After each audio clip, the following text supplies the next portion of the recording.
Halo teman-temanku jombloan dan jomblowati yang terhormat, semoga kalian selalu bersemangat walaupun hidup tak senikmat pelukan hangat dari seorang pengkhianat.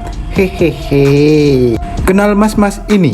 Iya, dia adalah kembaran saya dari cabang India. Tentunya kalian sudah pasti akan dimanjakan kalau nonton film yang dibawakan oleh beliau. Terutama film kali ini yang berjudul Kabil, mengisahkan seorang pria tunanetra bernama Rohan yang akan membalas dendam kepada orang-orang yang telah menzolimi istrinya. Baiklah, agar tidak ke spoiler di awal, langsung saja kita ke alur ceritanya.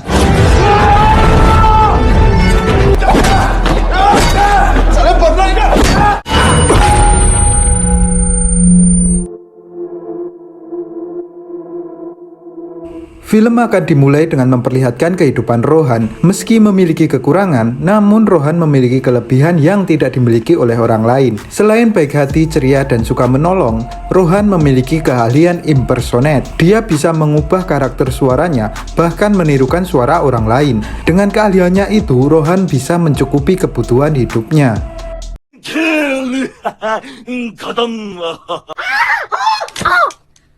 Mama. Don't worry, baby. Kala itu, Rohan yang tengah menyiapkan sarapan mendapat panggilan dari kekasihnya yang bernama Supriya. Kita panggil saja Lia ya teman-teman, jangan Supri. Singkat cerita, terlihat Rohan bersama Lia bucin di sebuah kafe. Saat itu, mereka sedang membicarakan kelanjutan hubungan mereka yang sebentar lagi akan menuju jenjang yang lebih tinggi, atau bahasa Jawanya rabi. Emang sampean pacaran tok radi rabi, hehehe. Usai dari sana, mereka kemudian jalan-jalan ke sebuah mall. Secara kebetulan, saat itu di sana sedang ada acara jumpa pers artis TikTok yang sedang naik daun. Ketika si artis datang, kehebohan pun terjadi. Seketika para pengunjung di sana hanya terpaku kepada si artis, tanpa menghiraukan orang-orang di sekitarnya. Rohan dan Lia yang berada di tengah-tengah euforia itu sempat terpisah beberapa waktu, yang membuat mereka saling khawatir dan mencari satu sama lain.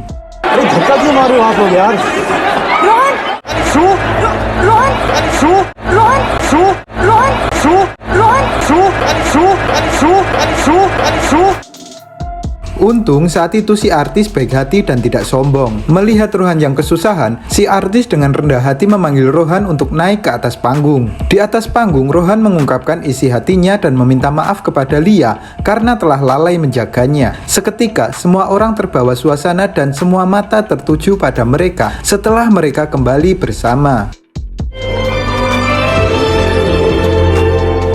Di lain hari, Rohan mengajak Lia mengunjungi sebuah bangunan yang nantinya akan menjadi rumah mereka. Di sini kita juga diperlihatkan kelebihan Rohan ketika menyelamatkan seorang pekerja yang hampir terjatuh karena kelalaiannya saat bekerja.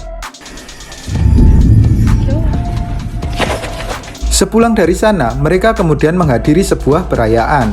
Bersamaan dengan itu, kita diperlihatkan seorang laki-laki yang pandangannya teralihkan oleh kecantikan Lia. Pria itu bernama Amit, adik seorang politikus ternama di kota itu bernama Havaru. Singkat cerita, pada akhirnya Rohan kemudian melamar Lia dan mereka pun menikah. Kehidupan mereka terasa sangat sempurna karena cinta yang mereka miliki saling melengkapi. Dari sini saya sadar pepatah cinta itu buta benar adanya. Di hari bahagia itu, Rohan didatangi tetangganya sekaligus teman baiknya yang dengan baik hati memberikan kado pernikahan berupa kondom. Hehehe. Di lain tempat diperlihatkan seorang pemuda beban keluarga seperti saya sedang dimarahi bapaknya. Ia dimarahi karena setiap malam gaweannya hanya keluyuran dan mabuk-mabukan bersama Amit. Kita sebut saja dia Omat. ये अंधे लोग कैसे भाई भक्ति का तो नहीं मालूम. Suatu hari, Rohan dan Lia yang hendak pulang ke rumahnya dihadang oleh Omat Amit.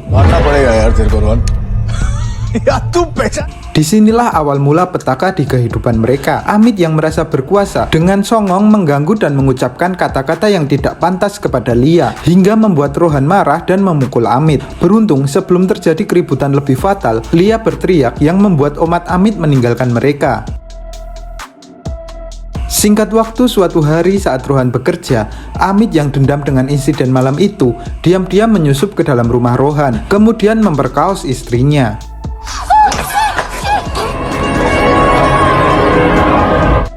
Saat Rohan pulang, ia terlihat shock menemukan keadaan istrinya. Mereka kemudian melaporkan musibah itu kepada polisi. Namun walaupun Rohan mengetahui Amit adalah pelakunya, tapi Inspektur Ladusing tidak bisa menangkap Amit karena minimnya barang bukti. Ditambah lagi saat melakukan aksinya, Amit dan Omat tidak mengeluarkan sepatah kata pun. Hal itu membuat mereka semakin kesulitan untuk menguatkan dugaan tersangka kepada Amit. Inspektur Ladusing kemudian menyarankan mereka melakukan visum guna memperoleh barang bukti. Ladusing juga menerangkan hasil visum bisa digunakan sebelum 1 kali 24 jam. Oleh sebab itu, Ladusing menyuruh Rohan segera pergi ke rumah sakit. Tak berselang lama, Ladusing mendapat sebuah panggilan yang membuat mimik wajahnya berubah.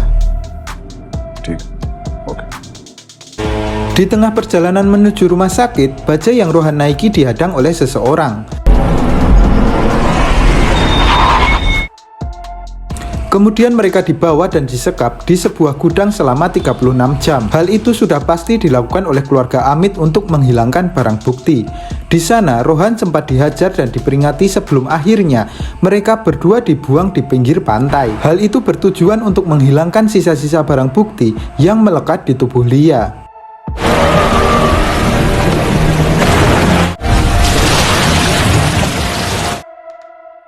Alhasil, karena melebihi batas waktu yang sudah ditentukan, Rohan malah dituduh membuat laporan palsu. Terlebih lagi, karena hasil visum juga menerangkan tidak menemukan sisa sperma Amit di tubuh Lia. Saat itu, Rohan berusaha menjelaskan kebenaran yang menimpa mereka. Tapi petugas malah mengatakan Rohan berbohong, berdusta, dan memanfaatkan keadaan istrinya yang buta demi keuntungan pribadi. Sesuatu yang sangat tidak pantas diucapkan sebagai seorang penegak hukum.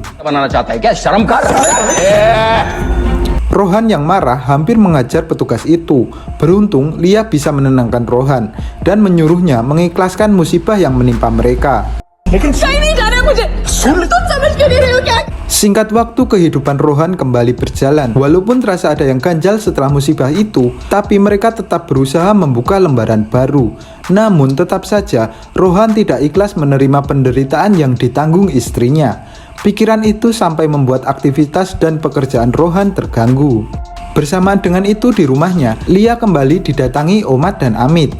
Setelah terbebas dari kasus itu, mereka merasa semakin berkuasa. Tanpa menyimpan rasa takut jika kejahatannya terungkap, hari itu mereka kembali memperkaos Lia. Bahkan saat itu mereka berani mengeluarkan suara dan meninggalkan sapu tangan pribadinya. Karena mereka yakin jika mereka kembali dilaporkan, laporan itu hanya akan dianggap laporan palsu oleh petugas. Pada akhirnya, Rohan yang baru saja pulang harus kembali menelan pil pahit setelah menemukan istrinya yang tewas gantung diri. Hari itu, Rohan belum mengetahui jika Amit memperkaos istrinya lagi. Rohan mengira istrinya memilih jalan itu lantaran tidak tahan dengan penderitaan yang ia simpan.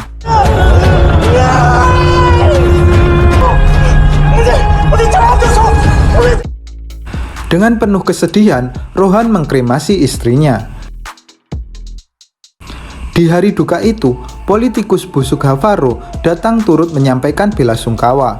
Namanya politikus, selalu merasa berkuasa layaknya Tuhan. Padahal setinggi apapun jabatan, kita hanyalah hamba yang penuh dosa. Hehehe. Saat itu, Havaro mengatakan hal yang membuat Rohan tersadar ada sesuatu yang janggal. Media से बात करने का नहीं, आप भी भूल जाओ। अमित का बड़ा भाई। Ia kemudian kembali ke kamarnya. Di sana, ia menemukan sapu tangan milik Amit dan surat yang istrinya buat sebelum mengakhiri hidupnya. Dari surat itu, akhirnya Rohan mengetahui kebenaran yang terjadi pada istrinya. तब आएंगे। और फिर से अपनी जिंदगी जी लेते हैं। And I love you so much. Dengan barang bukti itu, Rohan sebenarnya bisa memasukkan mereka ke dalam penjara. Tapi Rohan lebih memilih untuk membalas dendam dengan caranya sendiri. Sebelum memulai aksinya, Rohan kembali ke kantor polisi untuk menemui Inspektur Ladusing. Walaupun saat itu kehadirannya tidak dihiraukan, pada akhirnya tekad Rohan mampu mempertemukannya dengan Ladusing. Di sana ia menyampaikan betapa bobroknya sistem keadilan di negeri ini. di mana kekuasaan dan uang menjadi jembatan untuk memanipulasi keadaan. Keadilan hanyalah tipuan yang didapat jika kita mengeluarkan cuan. Jika keadilan tidak bisa ditegakkan, hukum alam yang pantas menjadi jawaban. Hehehe. Saat itu, Rohan seolah-olah mengisyaratkan kepada Inspektur Ladusing jika dia akan melakukan balas dendam. Namun, hukum tidak akan bisa menangkap dirinya karena hukum itu sama seperti dirinya, buta. Suatu hari Havaro mengadakan kampanye. Ketika Havaro berpidato, diam-diam Rohan merekam suaranya. Rohan yang memiliki keterampilan impersonate mulai mempelajari suara orang-orang yang akan menjadi pion dalam permainannya. Lalu diperlihatkan Rohan sedang membeli peralatan yang dibutuhkan untuk aksi balas dendamnya. Kemudian Rohan menyusup ke klub malam yang biasa digunakan Amit dan Omat bersenang-senang. Di sana ia memperdalam ilmu Blink Sight miliknya. Sekilas informasi, Blink Sight adalah kemampuan memahami lingkungan walaupun kita tidak dapat melihat keadaan di sekitar kita.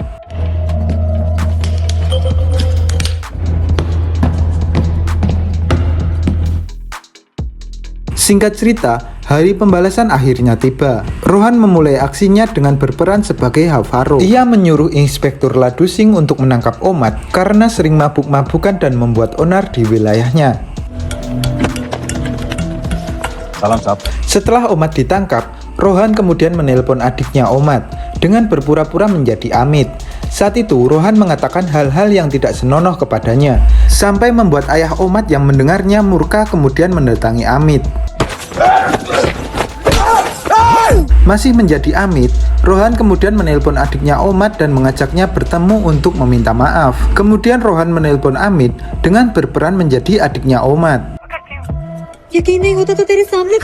Ia juga menelpon ayahnya Omat dengan berperan menjadi Havaro. Rohan berkata akan membayarnya berapapun yang ia mau jika mengizinkan Amit bercinta dengan putrinya.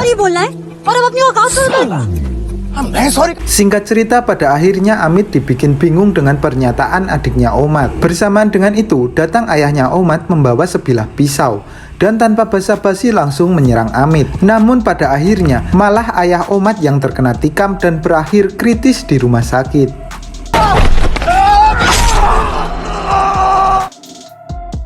Karena kejadian itu, Amit mendapat wejangan dari kakaknya.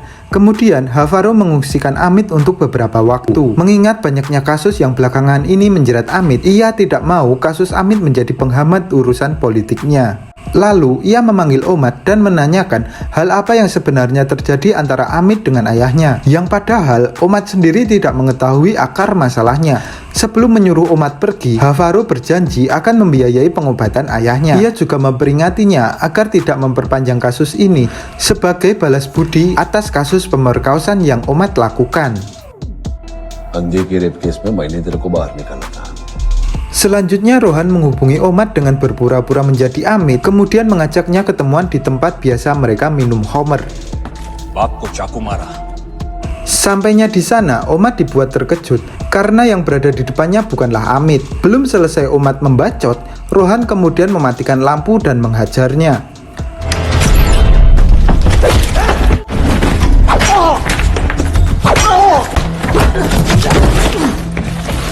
Saat bertarung di dalam kegelapan itu, Rohan berhasil membuat Omat babak belur. Namun ketika Omat bisa menghidupkan lampu, keadaan menjadi terbalik yang membuat Rohan sempat terpojok. Sambil menahan serangan Omat, Rohan perlahan menghampirinya, kemudian memberikan pukulan yang membuat Omat kelenger.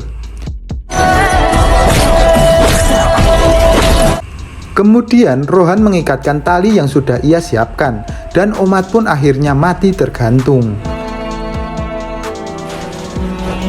Keesokan paginya, inspektur yang mengidentifikasi TKP sempat menaruh kecurigaan kepada Rohan. Namun karena minimnya barang bukti, mereka tidak bisa menangkap Rohan. Ditambah lagi Rohan seorang tunanetra, yang menurut Ladusing, mana mungkin seorang tunanetra bisa melukai orang lain. Pada akhirnya, karena sapu tangan milik Amit yang Rohan tinggalkan, membuat polisi berkesimpulan jika Amitlah pelakunya. Lantaran persahabatan sangatlah dekat, sedekat permusuhan. नला बड़े दोस्ती जितनी गहरी होती है दुश्मनी भी उतनी ही गहरी. Lalu Rohan menelpon Amit dengan berpura-pura sebagai inspektur. Dirinya mengatakan jika Omat ditemukan tewas dan semua tuduhan mengarah kepada dirinya. Sambil menawarkan cara agar Amit bisa terbebas dari jeratan hukum, Rohan kemudian mengajak Amit ketemuan di gudang tempat mereka menyekap dirinya. Singkat waktu, Rohan tengah bersiap menyambut kedatangan Amit. Menggunakan sebuah besi, ia langsung memukul Amit dengan sekuat jiwa raga. Sayangnya saat itu endasnya Amit masih terlindungi. Alhasil terjadi pergelutan yang tentunya Amit diunggulkan terlebih dahulu.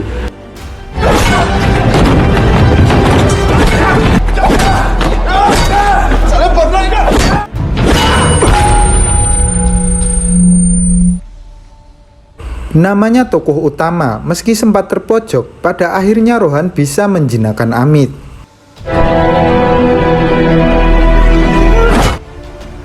Kemudian Rohan berkata kepada Amit jika ia tidak akan membunuhnya karena dia juga tidak membunuh istrinya.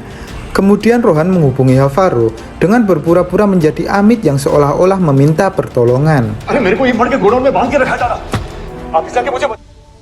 Sebelum meninggalkan Amit yang terikat tak berdaya, Rohan melubangi semua gentong minyak di sana, kemudian menaruh sebuah lilin. Secara tidak langsung ketika kakaknya datang, Havaro lah yang akan membunuh Amit. Amit!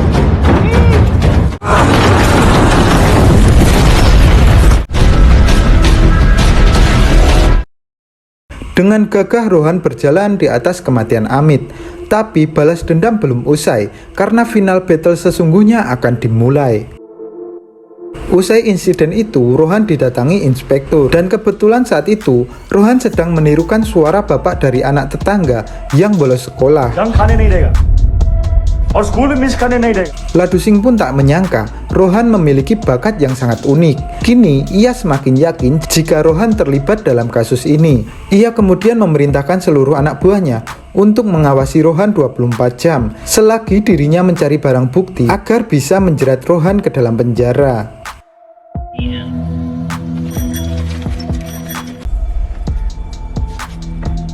Dibantu oleh sahabatnya, malam itu Rohan bisa mengelabui para petugas.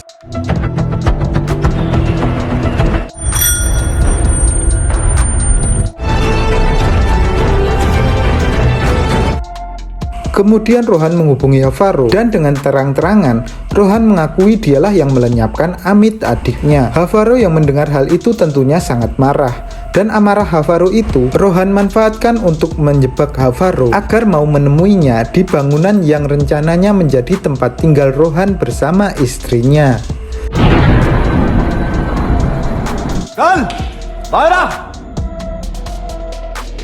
Ketika melihat Rohan, Havaro langsung mengutus ajudannya untuk menghabisinya.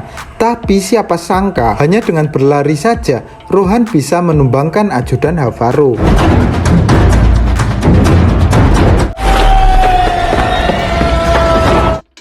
Havaro yang semakin murka kemudian mengeluarkan sepucuk senjata. Tapi siapa sangka lagi Rohan bisa menghindari peluru hanya dengan indera pendengarannya. Bagaikan menyatu dengan kegelapan, Rohan memancing Havaro agar terus berjalan dan masuk ke dalam perangkapnya. Namun sayangnya, Pak Produser tidak akan membiarkan Havaro mati dengan begitu mudah, karena pada akhirnya Havaro dapat menemukan keberadaan Rohan.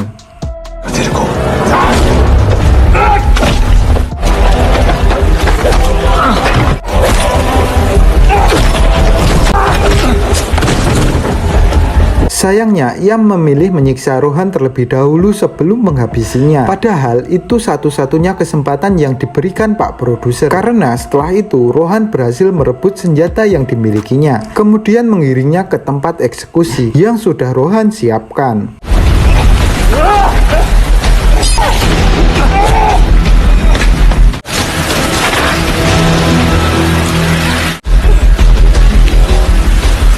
Sebelum menemui ajalnya, Havaro berkata, "Jika aku mati, kau juga mati. Maka tak ada cinta sehidup semati." Loh. Kok jadi lagu Ghostbusters? Pada akhirnya mereka pun melompat bersama. Namun sebelumnya Rohan sudah menyiapkan sebuah pengait yang ia pasang ke badannya.